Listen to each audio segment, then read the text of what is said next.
It's LaxRatz Week 8, and we've got this week's video highlights. But first off, how was everyone's Easter? Find any eggs? If you did, then we hope you tried to hold on to your basket and not spill any. And what if you got shut out and had to plead your case? I can't believe there's no more eggs.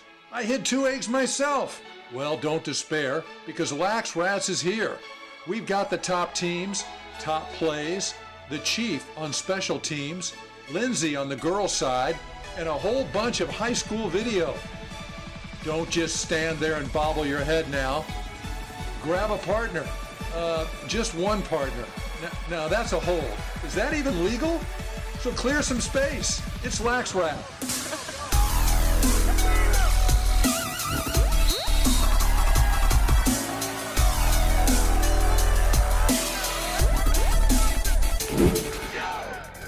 Hello, Lacrosse fans, and welcome to this week's edition of the LaxRatz LaxWrap. As always, Chopper here, Chief there.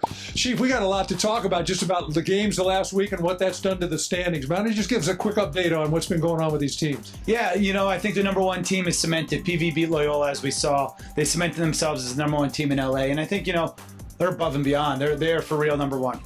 Okay, and that game turned out not to be close. I mean, they clearly made a statement that they are the number one team. Yeah, they controlled that whole game. Loyola did their thing, but PV was in control the whole game. All right, let's look a little further down the rankings or up the list as we go. There was a little bit of movement among the 5 through 10 teams, right? Right. I think the team of the week has to be the Maricosta Mustangs. They beat not only Sierra Canyon, then they went on to dominate St. John Bosco. Bosco was playing great. They're 13-0 going into that game. So Maricosta definitely cemented themselves as I say a 6-7 seed. So big week for the Mustangs. On the one hand, 6-7 will make a difference in the seedings. On the other hand, it still comes back to number one. Frankly, barring an upset or an extended injury, I don't see anybody beating PV in the LA area. If PV is healthy, not that we know anything, but if they're fully healthy, I'm not sure anyone can beat them. Okay, so talking about top teams, let's talk about, again, some other difference makers. We've talked about face-offs. We've talked about goalies. We've got another topic this week about what separates some of the top teams. Right. I think looking at the special teams play, the man-up, man-down is huge because you're going to get man-up, man-down, I'd say 3 to 8 times a game. I think being able to execute man-up, man-down is crucial to get to the next level. We're actually taping the show from PV High today where we're anticipating the matchup between the top 2 teams in the southern section, PV and St. Margaret's. PV is a good example of a team that does something well on special teams. Why don't you take us through what they did against Loyola, how PV approaches it, and then anything else we want to talk about with special teams. Sure. Hey, we got much more great video to show you. We're going to break for just a second. We'll be right back.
All right, Chief, let's talk about the good stuff. Man up. Different approaches to man up situation. Why don't you give us some examples of what some teams do and what you would do? So bottom line is that you have an extra guy. So what you want to do is utilize ball movement. The quicker the ball moves, the more open you'll be. You have the extra guy, you got to find him with crisp ball movement. Different sets teams go out of. Most teams go out of a 3-3 set. 3 up top, 3 across. Some teams go out of a 1-4-1, some teams a 2-3-1. But again, bottom line is spinning the ball and maybe wheeling behind the ball or looking for a skip pass. Okay, talk a little bit about wheeling behind the ball. I think we've got a clip of that. What I've seen is that 4 players up toward the top engage. They're basically rotating the ball back via pass. The last guy gets it, wheels back the other way. They send a cutter down the middle, and either that cutter's open or the shooter is. Right, what you're looking to do is carry the ball one way, wheel behind the ball, and then as the ball spins, the ball moves quicker than the defense can rotate. So if you can move the ball quicker than the other team can run, you dodge one way, you throw back, and then there should be an opening if the ball moves quick enough. Okay, on a 1-4-1 set, we've seen video where once you get the ball to the top, you've either got people have to slide to him or lock off the crease, and we've got an example where that guy in the crease gets wide open, gets a shot and goal. So 1-4-1, I think one of the benefits is most teams in practice don't practice against a 1-4-1. It's, you don't see it that often, but you have 4 guys across, so they have to be covered. If you're in a 1-4-1, you have 2 options on the crease, right? And then if you get the ball behind, somebody has to go in and rotate. So you're going to have a lot of movement on the defense out of a 1-4-1. Okay. Speaking of the defense, let's go there. When you're in a man-down situation, you mentioned 2 basic options you've got. You can either lock the crease and rotate around them, 4-man rotation, or you're in a 5-man rotation, 5 men trying to cover 6 men. Well, in that PV Loyola game, Loyola tried both and frankly got burned both times. The first couple times they locked off on Sharp. If you've got a guy who's being locked off like that and you're on offense, where do you send him? So there's probably 3 ways of thinking. One is you send him talking to the long man. His idea is send the guy to the crease so there's no slide. It's a viable option. I like to send my guy to X so he can chase out a shot so he can have a purpose and also take the defenseman out of the play. The third option is just carrying him up high, keeping him out of the play, playing a 5v4. We saw Loyola, as we mentioned, they locked off on Sharp in the first half, gave up a goal or 2 man down, and then you and I called it. In the second half, they didn't lock off on Sharp. He immediately went to X, beat the slide, got a goal on his own. And that's the other thing, is that you can dodge against the 5v4. You have teams coming out, rotating around, so they're not set. So if you have one guy to beat, there is no slide behind him. We're going to cut away right now, and we'll be right back.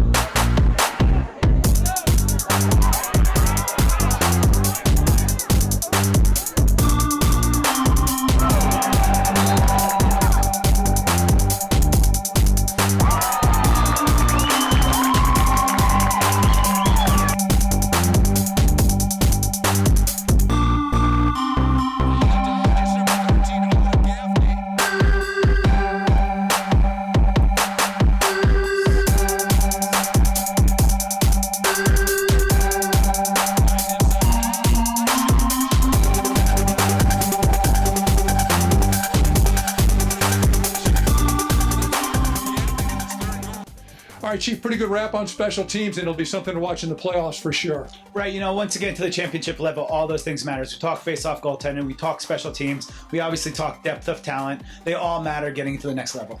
Speaking of championship level, we've got our own champion, Lindsay Munoz, coming over from the girls' side. Lindsay, why don't you tell us what's been going on this week with the teams and with things like special teams? Hey Chopper and Chief, thanks for passing it over. I'm on location yet again in the beautiful state of Maryland, where the weather is great right now. I'm so happy about that. I was a little nervous coming back, but the weather's been great. Family time has been great as well, and my stomach is full of crabs, so I could not be happier. But moving on to lacrosse here, this week I'm going to be talking about the girls that are on the outsides of the circle. So 2 schools I wanted to point out. One is the Glendale Nitros. They have 2 players specifically that are seniors, Rachel Fong and Xcaret Salvador. Coach Joe Campbell spoke very highly of their play.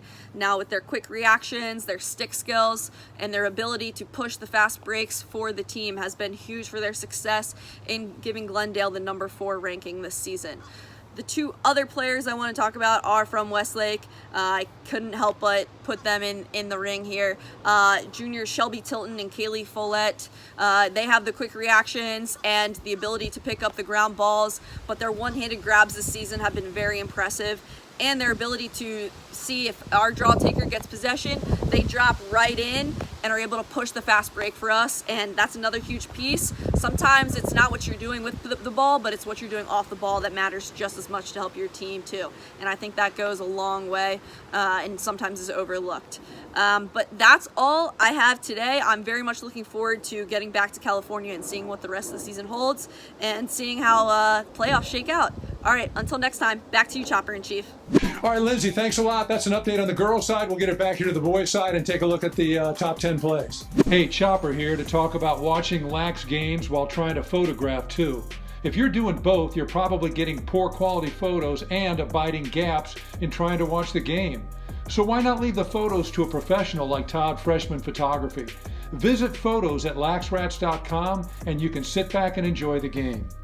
Chief, it's kind of hard to keep our eyes on what's going on here. The PV girls are playing the Poway girls. It's been a good game down there, huh? Yeah, great game, and I think, Palsford will be in contention on the girls' side of things as well, so it's fun to be able to see them live. Chief, not a whole lot of games last week because of spring break, but the ones we got provided a lot of great plays. Right, we got to see again Maricosa, huge week for them. Not much lacrosse going on. Easter, Passover weekend, so kind of a chill show this weekend. All right, let's take a look at those top 10. All right, coming in at number 10, Chief, and I can't believe there's 9 plays better than this one. That's Crespi's Logan Solberg is just dancing through Oak Park. And then wait, did he just split the long pole's wickets with that shot? Filthy. Using the boy as a screen, nice play. It's Brentwood freshman Jason Gravori. Watch him create room. They give him time, and then bang, top shelf left, and you know what's up there. Grandma's peanut butter, grab a spoon. Girl Scout cookies all day. I want to shut up here. It's quick now. 4 seconds of PV fury. There was still 5 seconds to go in the period after that, Chief. Yeah, it's kids pretty much make it take it at this point.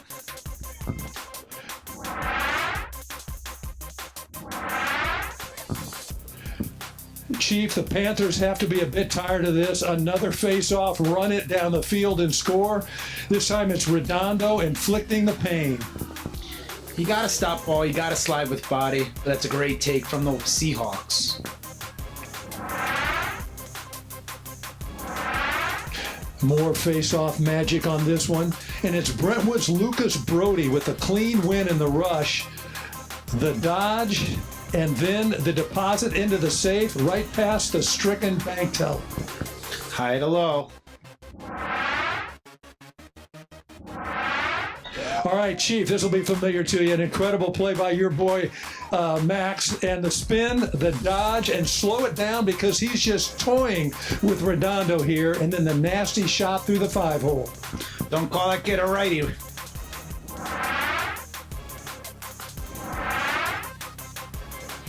So Redondo starts off with some trickery to evade the defense, but there's nothing tricky about the shot. Spread them out and rip it good. Hey, isn't that where the peanut butter's stored top left? What do you mean we're all out? You can't just buy one box of cookies.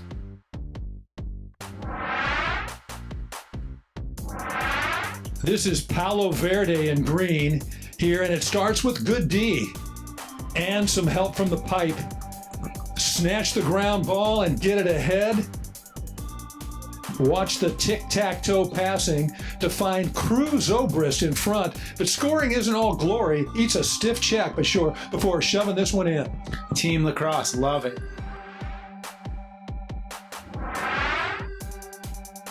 Number 2 is going to look like another face-off goal, but wait. Watch Loyola's Will Kupek cause the turnover. He's going to grab the grounder, and then he knows what to do with it. Fling it downfield where Matt Garvey can reel it in, and he knows what to do from here. An extreme reversal of fortune. Game winner.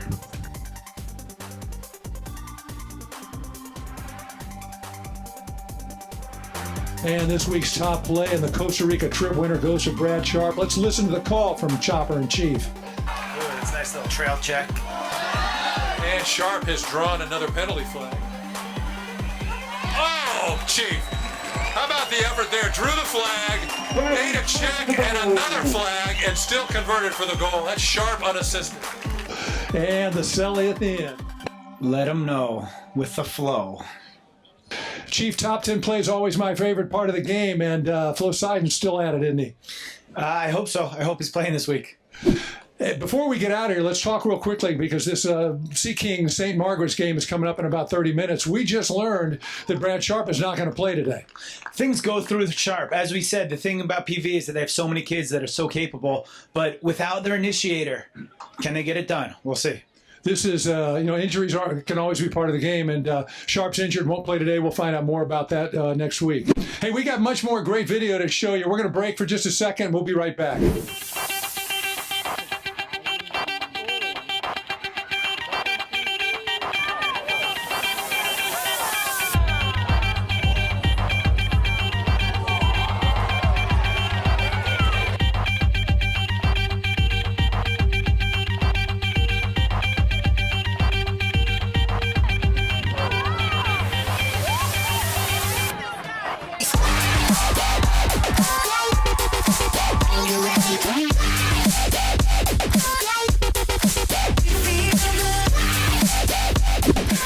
shout out to our sponsor, 360flamingo.com. They provide accommodations for 2 nights in Costa Rica each week for the top play, and that player's parents or guardians. So check them out at 360flamingo.com or info@360flamingo.com.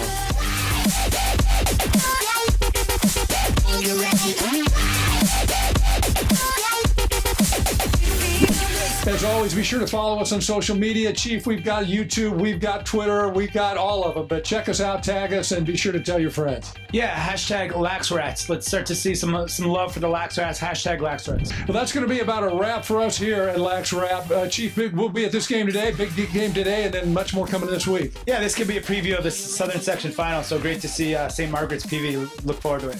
All right, shout out to our editor-in-chief down in Costa Rica, the Long Man, to our local director, Lisa, also to our partner, Lindsay Munoz. This is Chopper, he's the Chief, saying thanks for watching. Stick around and watch these AAAs coming up next, and we will see you next week.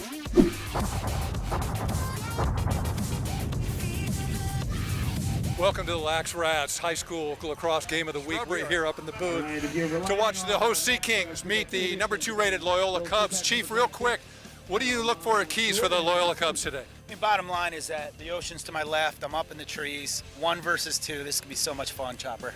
We're going to be back with the opening face-off in just a minute. Clinton wins it clean, and here he comes.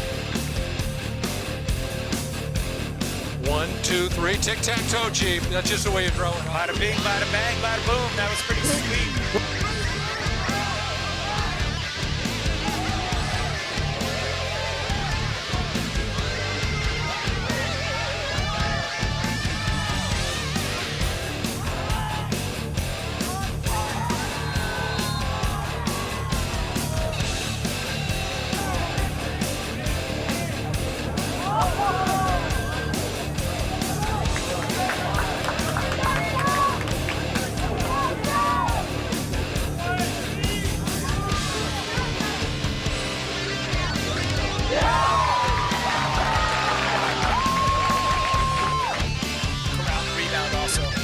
Talked about Parducci on the show this week when we were highlighting goalies, and you hit it on the head. He's not only a great stopper and mover, gobbles up the rebounds as well, and as you said, one of the quickest to the end line to regain possession of any of the goalies we've seen. Here's a matchup I like right here. This is Garvey. And he shoots and scores right on cue.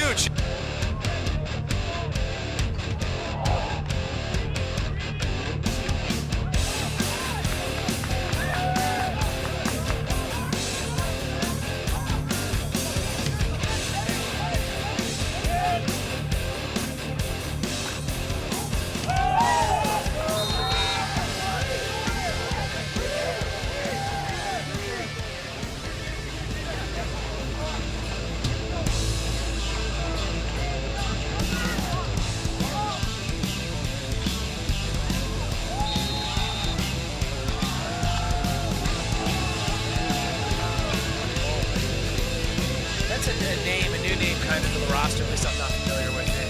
It's number 8. He's a junior, long stick mid. He's playing some close defense, it looks like, too. Behind the back pass is sharp, a shot in the goal. Chief, you're not going to see anything prettier than that.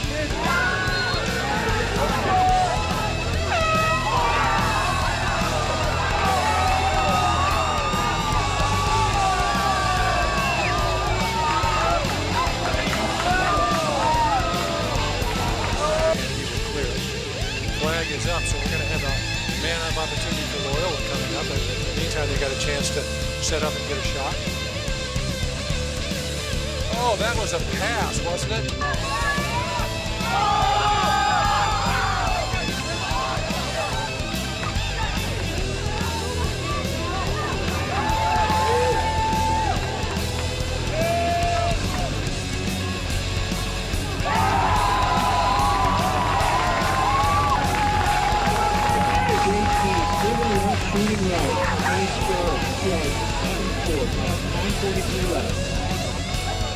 I'd like to see him throw one more there. I think he's feeling that he just had an assist and maybe high momentum, but It's an adrenaline shot. right. Let's get time to dodge also. It's Gaffney. A shot to goal! That is the second rip for Gaffney. Gaffney with a goal. Owen Gaffney with his second goal of the game, and that brings